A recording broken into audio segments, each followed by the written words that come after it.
Okay, this lesson is about applying what we've learned from the food pyramid that I showed you in the previous lesson. You don't necessarily have to know like what a producer is or a primary consumer, but you do have to know how interconnected those levels are in an ecosystem.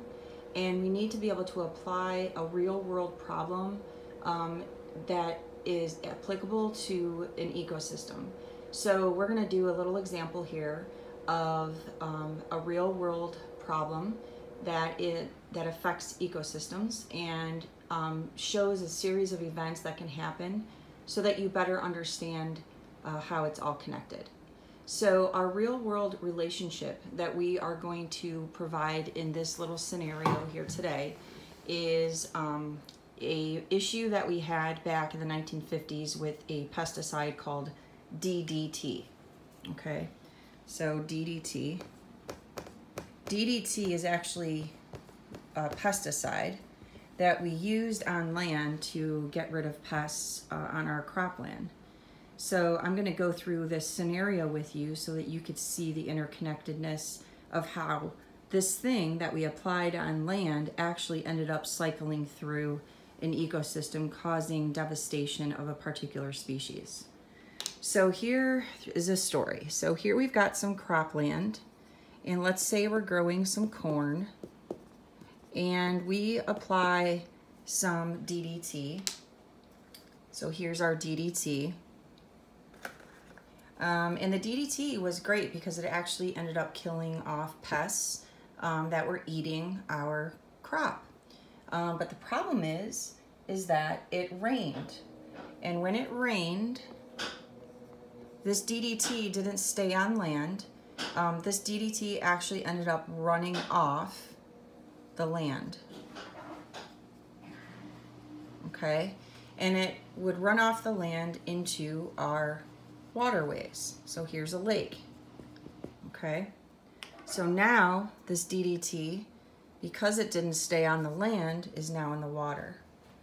And what happened was inside the lake are obviously organisms that are now exposed to the DDT.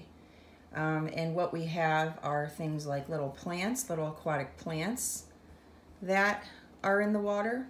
And these plants ended up absorbing or assimilating, is even a more scientific word, this DDT into their plant tissue. So basically we had aquatic plants with DDT in their tissue. And then we have things like little crayfish. So sorry about my drawing, but here's a little crayfish dude. Okay, and this crayfish would eat the plant, and the actual DDT that was in the plant now would go into the crayfish. So my arrow here is showing the energy flow, just like from producer, this is the plant, to the consumer, the crayfish.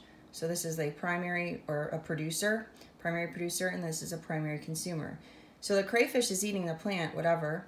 So and then after the crayfish eats the plant, then you have fish, right, that love crayfish to eat, right?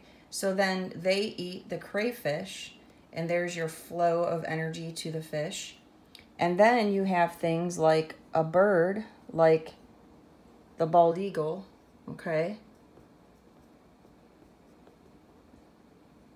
And the bald eagle would swoop down and catch the fish, and the fish energy would flow to the bald eagle.